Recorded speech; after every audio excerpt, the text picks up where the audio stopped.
The Alaska summit reinforced my belief that while difficult, peace is within reach, and I believe that in a very significant step, President Putin agreed that Russia would accept security guarantees for Ukraine, and this is one of the key points that we need to consider, and we're going to be considering that at the table also, like who will do what, essentially. I'm optimistic that collectively we can reach an agreement that would deter any future aggression against Ukraine, and I actually think there won't be. I think that's even overrated, largely overrated, but we're going to find out. And I think that the European nations are going to take a lot of the burden. We're going to help them, and we're going to make it very secure.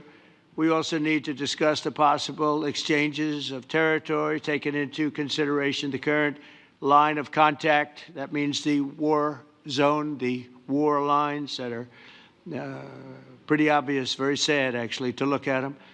And negotiating positions. President Putin, also, you have President of Ukraine, who is, you just met a little while ago, and we're going to try and get a three-party meeting, maybe as soon as we can. And I have a feeling you and President Putin are going to work something out. Ultimately, this is a decision that can only be made by President Zelenskyi and by the people of Ukraine working also together in agreement with President Putin. And I just think that's very good things are going to come of it. So I hope we have a good meeting. And if we can have a good meeting, I'll set up a meeting with President Putin. And if you'd like, I'll go to that meeting. And not that I want to do that, but I will do that because we want to save a lot of people from dying. A lot of people are dying, and we got to save them. Got to save it. 5,000, 6,000, 7,000 people sometimes a week.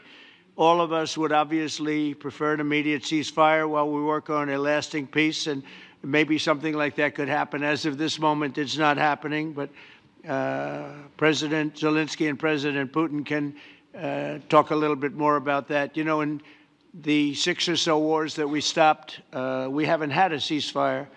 And so I don't know that it's necessary. You can do it through the war, but it would be, I like the ceasefire from another standpoint. You immediately stop the killing. But I believe a peace agreement at the end of all of this is something that's very attainable, and it can be done in the near future.